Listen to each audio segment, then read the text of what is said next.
bienvenue au podcast Les Cousines Bouquines.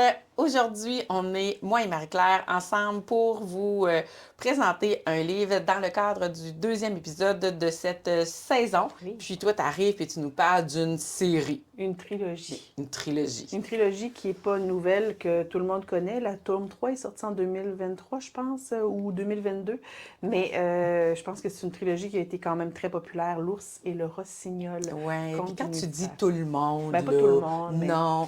Non. Non, parce que moi, là, des fois, quand tu dis ça, je fais comme, ouais, ben, je suis pas tout le monde d'abord, parce que je connaissais pas tel auteur, je connaissais pas tel livre. Non, t'as Mais je raison. sais que c'est. Mais ça leur a apporté un grand succès, peut-être plus dans l'univers du livre anglophone aussi, parce que l'auteur est anglophone. Nous, ici, on l'a traduit. Je te dis ça, puis je te montre le livre en anglais. Ah, mais c'est Ah, correct. je suis cocoon. Mais ce que je veux dire, c'est qu'il est traduit, puis c'est ça, il est assez connu, je pense. Oui, puis L'auteur est assez connu. c'est une manière de parler qu'on a ici, du moins, entre nous. Ah, mais pas plus. En fait, ce que je Quand veux on dire, dit c'est tout qu'il le a monde, c'est emporté un grand succès. ben oui, c'est ça que je voulais dire. Là, C'est ça. qu'il est connu par. Quand on dit tout le monde, c'est parce qu'on a l'impression que si tu le sais pas, c'est comme t'étais caché dans quelle maison au fond de quelle T'as dû forêt. en entendre parler ou le voir passer sans l'avoir lu. C'est ça. que je voulais dire. Ben oui, j'avais saisi. Là, je voulais faire ma tannante. Là. Bon.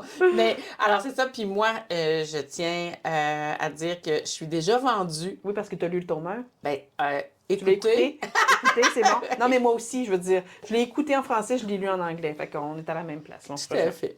Alors, avant de laisser aller tout cet enthousiasme-là, bien, comme à l'habitude, j'aime bien inviter nos éditeurs à s'abonner, partager, commenter. Oui, c'est ça. Ah oui. Et aimer Aimer. nos différents réseaux sociaux pour la cousine Bouquine. Un jeune compte sur Instagram. N'hésitez pas à venir nous voir. C'est le lieu parfait pour faire le lien entre ce qui est discuté ici et une suite. Oui, une suite des réponses aux quiz, des choses de même, des petits concours de temps en temps. Puis, Sur le lien Ouais. entre nous, le podcast, C'est et ça, exactement. ça se passe sur Instagram. ouais, les cousines bouquines. Puis pour les avis lecture, ça va être sur Lecto Vero Oui, et le ratonniseur. pour toi, Ouais. Marie-Claire, Oui. pour nos Le- comptes un peu plus personnels. Voilà. Je suis tout mêlée parce que je les attends. Tout à fait! J'ai eu 2 minutes, mais c'est parfait! On se laisse aller, on voit, on ouvre l'esprit et on On dégage. essaye des choses nouvelles pour les cousines bouquines. Des fois, ça marche, puis des fois, il y a un ange qui passe. Alors, maintenant que ce moment de rigidité vient d'être assoupli, merci Marie-Claire, bien, on va passer à notre petite musique d'entrée.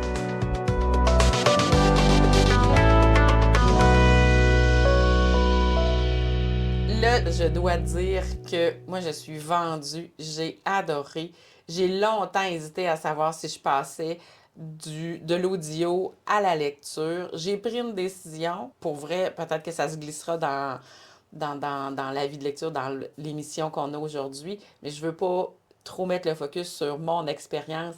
J'ai envie de te laisser Ouais. la place. Il faut que je mentionne que tu as raison de triper sur la version audio parce que c'est narré par nul autre que Sylvain Agaès, celui-là même qui a narré à peu près tout le cycle de l'Assassin Royal.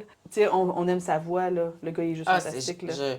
Des fois, je me demande, t'en vis, là, Il parle-tu quand même? il parle comme ça, là, les gens autour de lui, peuvent-tu faire autre chose qu'avoir la bouche ouverte, un petit coulis de bave, puis je sais pas comment je ferais Quand pour tu avoir... commandes au restaurant. Ah, mon Ouais. Dieu! Je sais pas, puis tu sais, il est pas tout seul à me faire cet effet-là au niveau de la narration des livres audio, là. Mais je me disais ça cette semaine, je fais comme, Il y a comment du je talent. ferais pour vivre avec quelqu'un dans mon entourage? Qui parle comme ça. Ben Mais là, oui. c'est sa voix d'acteur, là, aussi. Ouais, Peut-être probablement. que dans sa voix de tous les jours, peut-être qu'il En parle. tout cas, si vous avez cette personne-là dans votre entourage ou une personne qui fait cet effet-là, venez nous le dire. Je veux savoir comment vous faites pour vivre. Mais là, Ouais, ce constat. de ce constat, merci Marie-Claire. Pourquoi? Tu veux-tu y aller avec la lecture, Ben, présenter l'auteur? Oui. En fait, l'auteur, c'est Kathleen Arden qui nous présente la trilogie L'ours et le rossignol, La fille dans la tour, L'hiver de la sorcière. C'est une trilogie qui est complète. Ben, je dis trilogie, donc c'est pas une série. La trilogie est complète avec L'hiver de la sorcière. Et puis, Qu'est-ce que je voulais dire à ce propos-là? Ah oui, ben, donc moi ici, ce que je vous présente, la couverture en anglais, parce que je me suis acheté la trilogie en anglais tout simplement parce que je trouvais que la couverture était beaucoup plus belle. C'est fantastique. Tu sais, c'est une histoire qui se passe dans la forêt russe, en Russie. L'hiver pour le premier épisode, pour le premier tome. Et puis, ben, tu sais, c'est ça, la couverture ressemble à ça. Ben, je dis ça, là, vous ne la voyez pas, mais allez googler The Bear and the Nightingale en anglais, elle est beaucoup plus belle qu'en français. Bon, ça, c'est mon petit côté superficiel qui a décidé d'avoir des beaux livres dans sa bibliothèque. Mais, vois-tu, moi, j'aurais dit esthétique. Oui, d'accord, esthétique, t'es fine. Merci de Bon. me rattraper là-dessus. Alors, de toute façon, je l'écoutais en français, puis je l'ai lu en anglais. Je trouvais que c'était un beau support. Vous savez que je ne tripe pas tant de lire en anglais. Là, la bande dessinée, ça va, mais tu sais, les romans, j'ai toujours peur que ça me retarde dans ma vitesse de lecture. Alors là, j'avais comme une béquille à l'audio, fait que je faisais les deux en même temps, fait que c'était fantastique. Ce qui m'a permis de réaliser, dans le fond, que la plume en anglais, elle est vraiment très belle. C'est une auteure, Kathleen Arden, qui a une facilité avec les mots.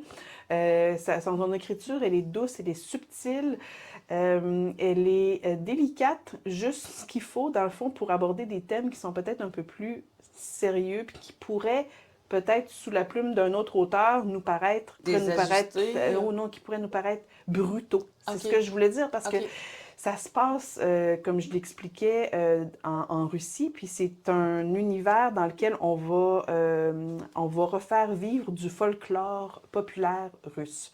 Et puis avec son beau puis son moins beau, il y a de la guerre contre les Tatars, il y a des enlèvements dans le tome 2, il y a des incendies, il y a des intrigues à la cour du roi Dimitri. C'est pas, il y a toutes sortes de choses qui pourraient nous paraître très dramatique, mais sous sa plume à elle, ça passe, ça coule. On a quand même envie de continuer. Moi, je suis quelqu'un qui freine rapidement quand ça devient trop politique, trop dur aussi. Tu sais, si ça me fait mal au cœur à toutes les fois que je tourne une page, je me dis, j'ai pas envie qu'il se passe ça. Oh non, qu'est-ce qui va se passer avec tout ça? Ça me freine.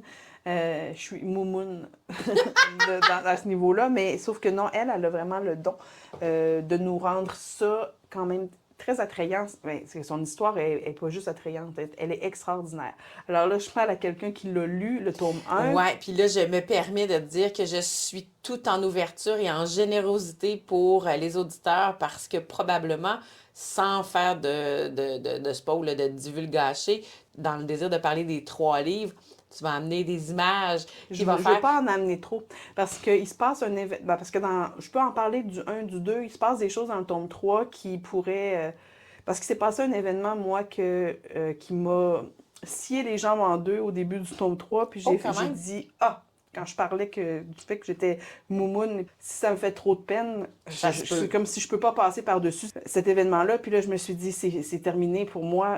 Malheureusement, je ne saurais pas comment se termine cette magnifique trilogie, mais je me suis déposée 2 semaines, je l'ai repris. Là, tu disais que tu l'écoutais à l'audio puis à la lecture. Fait que tu as pris la pause pour les deux. J'ai pris la pause pour les deux. Je l'ai repris à l'audio en me disant, ben là, j'y accorde 15 minutes, puis on verra s'ils sont capables de me sortir de mon marasme. Puis si ça fonctionne pas, je m'étais vraiment donné 15 minutes. J'avais un trajet en voiture à faire, point A, point B. Je suis rendue au point B. Je suis encore en train de pleurer ma vie, mais c'est terminé, je serai plus capable de le lire. Ce que je comprends, c'est que même après 2 semaines, dès que tu t'es reconnecté, ça a tout de suite rebranché à la même gamme émotionnelle. Mais on a besoin de ça. Parce que là, je rentre pas dans les détails, les gens ne savent pas trop de quoi je parle. Là. Ben, est-ce que tu veux commencer? Plus de mon feeling. Oui, je vais quand même plus vous expliquer de quoi il en retourne. Fait que dans le fond, ta version de la 4e de couverture ressemblerait à quoi? L'hiver dure longtemps dans les forêts profondes au nord de la Russie. Ça dure 7 mois. Alors, donc là, on va avoir l'apparition du démon du gel et de l'hiver, Morosko. Oui, hein? Morosko, notre cher Morosko. J'ai des images. C'est un personnage, je disais, qui fait partie du folklore russe. Donc, il prend naissance au cœur de l'hiver. Et puis, comme dans n'importe quelle littérature, on va parler de Dieu, de croyances, tout ça, ces personnages folkloriques, ces personnages divins ont besoin que les gens y croient, un peu comme la fée Clochette. Si tu y crois pas, elle disparaît. C'est la même chose pour ces personnages-là. Donc lui, au plus profond du cœur de l'hiver, il prend vie parce que les gens croient vraiment beaucoup en lui. Et puis là, on va voir la vie de la jeune Vassilissa Petrovna. Petrovna, et Seigneur, que je parle mal mon russe, et sa fratrie. Donc, la jeune fille vit avec ses frères, ses sœurs, son père. Ils se pelotonnent la nuit, le soir, autour du grand four pour écouter Dounia, leur gouvernante, leur raconter des histoires anciennes, de personnages folkloriques fantastiques. Le serviable Domovoy, gardien du foyer, l'inquiétant Léchi, gardien de la forêt, l'indispensable Vassila, gardien des étables et des chevaux. C'est un conte enivrant qui raconte avec juste ce qu'il faut de substance et de magie, une épopée familiale où s'affrontent croyances religieuses et païennes et où une jeune fille choisit de se rebeller contre le sort qu'on réserve aux femmes à une époque où les seuls choix possibles étaient soit le mariage ou le couvent. Puis là, je tiens à dire que tu nous en fais une description plus littéraire, dans le sens où t'es moins allé avec parce que tu avais le goût, parce que habituellement, là, tu nous en parles avec ton cœur, puis ça, là, c'est parce que tu voulais nous faire honneur. C'est ça résume vraiment le tome 1, puis un petit peu l'esprit des 3 livres. Fait que c'est vrai qu'on a notre héroïne, Vassilia. Vassilia, je dis Vassilia. C'est parce qu'on peut le nommer de 3 façons. C'est ce qu'on va ici. Je veux juste vous dire qu'à la fin, il y a un lexique qui explique les termes russes aussi, mais qui explique pourquoi est-ce que certains prénoms peuvent être prononcés de 3 façons différentes. Maria peut être prononcée Masha, puis tout ça. Puis bon. Et fait que ça nous explique vraiment en russe comment est-ce qu'on aborde le prénom. Sinon, notre héroïne, elle, quand déjà toute petite, elle sait qu'elle est différente des autres parce qu'elle, quand elle va dans la forêt, elle peut y passer des heures et des heures, retrouver son chemin, parler avec des personnages que les autres vont qualifier d'imaginaires. Elle va parler avec la Rousselka sur le bord de l'eau, elle va parler avec le dieu de la forêt, elle va parler avec le Domovoy. Le Domovoy dans sa maison, exactement. Elle lui donne du pain pour le garder en vie. Puis, donc, elle fait ça. Mais l'histoire est tellement... Excuse-moi, t'étais-tu encore dans ta version de la 4e? Oui.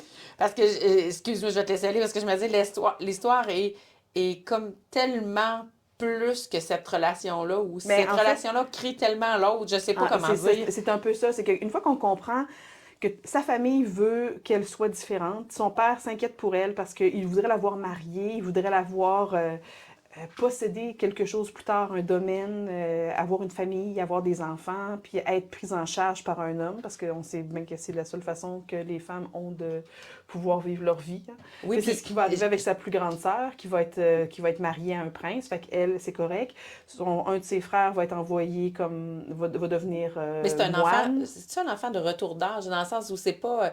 non, en fait, c'est parce que... C'est la petite dernière. C'est la petite dernière parce que sa mère décède à sa naissance. Oui, c'est ça. De retour d'âge. Je pense que peut-être au début de la quarantaine. Oui, c'est ça. Mais elle voulait vraiment beaucoup sa fille. Elle savait qu'elle voulait avoir sa fille. Fait que quand elle est née, elle a perdu sa mère. Fait que pour ça aussi, dans le sens où elle a un fardeau sur ses épaules, mais elle devient très précieuse pour son père aussi. Puis sa famille l'aime beaucoup, là. Oui, absolument. Puis ce que je dis, c'est que l'écart d'âge entre son plus jeune frère puis elle, il me semble que j'avais comme dans la tête une dizaine d'années. Peut-être c'est moins. Je pense que c'est 3 ou 4 ans avec le plus jeune. Ou pas plus que ça, là. Fait que dans le fond, ça marche pas. Mon souvenir est pas bien. Ben, elle a un autre grand frère. C'est pour ça peut-être que lui, j'aime de celui-là. Mais bon, bref, tout le monde essaye de la remettre à sa place puis de lui dire fais pas ci, fais pas ça. À un moment donné, ils vont héberger un prêtre. Puis là, on se rend compte que lui arrive, parce que ils vivent quand même dans la forêt. Ils n'ont pas d'église. Puis ça commence le catholicisme à s'implanter un peu partout en Russie. Puis à Moscou, c'est quelque chose qui est impératif, là. Je veux dire, on peut pas passer à côté. La foi, c'est quelque chose de très, très important. Les églises, les icônes, tout ça, il faut croire en un Dieu unique. Puis on sent que, tu me corrigeras, là, mais on sent que c'est pas tout à fait le cas pour cette famille-là. Mais en fait, eux ne sont pas encore sous le joug de ça. Ils sont encore en train de vivre leur vie normalement. Pour eux, ça importe peu. Sauf que ils ont un lien avec la royauté familiale qui leur provient de la maman de Vassilicia. Oui, c'est ça. Et puis, à cause de ça, ils sont obligés de se plier un petit peu au bon vouloir de la cour. Donc, à un moment donné, ils leur envoient un prêtre parce que c'est normal. Ils ont besoin d'avoir un lien avec les croyances religieuses. Mais là, lui, tout de suite, il entrevoit chez Vassilia un paquet de problèmes. Il comprend qu'elle est différente, qu'elle voit des choses qu'elle ne devrait pas voir, qu'elle agit de façon qu'elle ne devrait pas agir. Dans son œil à lui, il devient son ennemi assez rapidement. Elle, au début, elle le voit Elle venir, saisit mais, pas, ouais. mais elle est toujours candide, elle est toujours... Tellement. Elle est tellement gentille, cette petite fille-là, puis elle voit le bien partout. Dans le tome 2, elle doit quitter la maison pour diverses raisons. Elle doit essayer de faire sa vie à elle. C'est là qu'elle va se rendre compte qu'il y a des brigands dans la forêt, puis là, il y a des intrigues politiques qui commencent à se mettre en place, un Ah petit ouais, peu, hein? tout ça, oui. Mais elle garde toujours cette capacité et ce vouloir-là de devenir quelqu'un qui entre en contact avec les êtres fantastiques. Puis on va se rendre compte que c'est elle qui va être le personnage principal, donc qui va devoir faire le pont entre le monde des vivants, le monde des esprits. C'est un personnage très, très important pour que tous ces êtres-là vivent en paix ensemble. Et on se comprend là, que tu as pris la peine de dire qu'on est dans une Russie qui est en train moi je veux dire implantée, là, mais qui est ou qui vit une transformation au niveau des croyances. Le chemin qu'elle a choisi, c'est pas le plus facile. Non, mais en fait, c'est le seul qui lui était disponible parce qu'on veut l'envoyer au couvent, elle veut pas. On veut la marier, elle veut pas. Elle se sauve, elle fait les rencontres qu'elle fera, puis qui vont l'amener à prendre les décisions qu'elle devra prendre. Et puis, c'est ça, donc, c'est ça qui est triste, puis qui nous met un petit peu en rogne contre la religion, ça, puis tellement d'autres raisons. Mais en fait, dans ce roman-là, c'est ça, c'est que l'implantation de la religion va faire disparaître, dans le fond, les croyances et les personnages qui avaient pris vie grâce aux croyances passées. Et puis là, c'est comme le début d'un ère nouveau.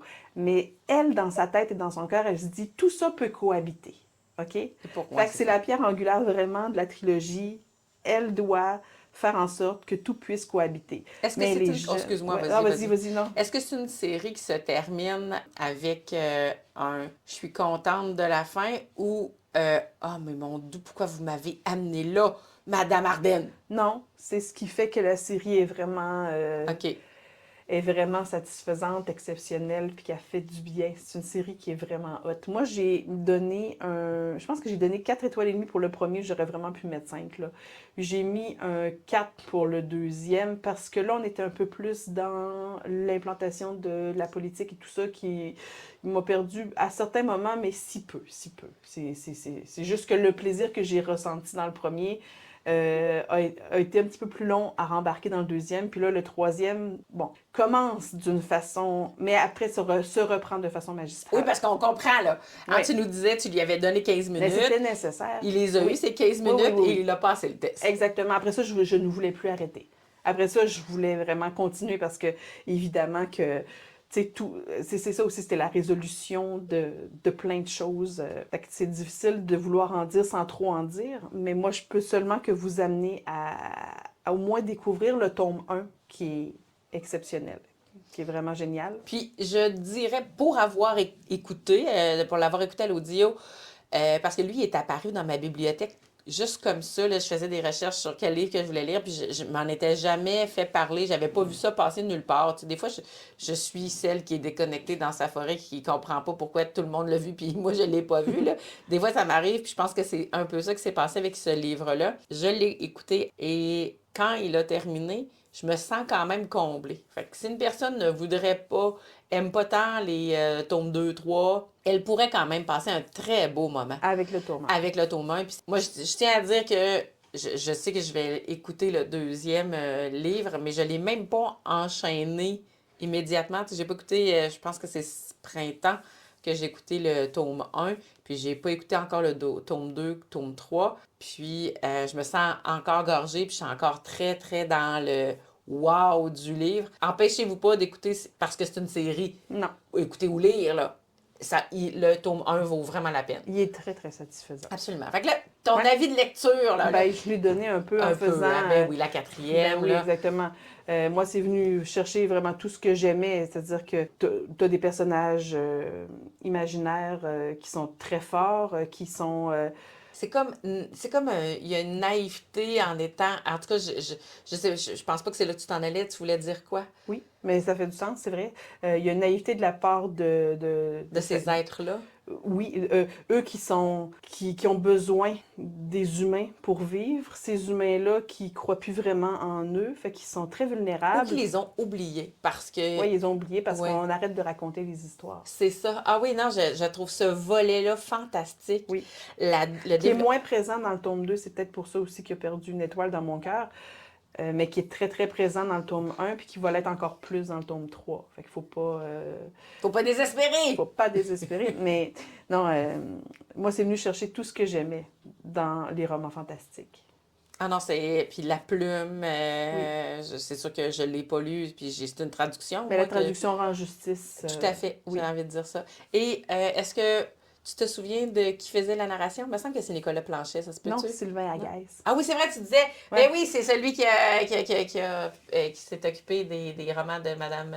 Robin Hobb, Ouais. qui a fait, pas tous, parce qu'il a fait le cycle de l'assassin royal, mais ils ont changé de narrateur. Désolée, Pour, les aventuriers de la mer. Déjà qu'on tombe dans les aventuriers de la mer, en plus, il faut qu'ils nous changent de traducteur.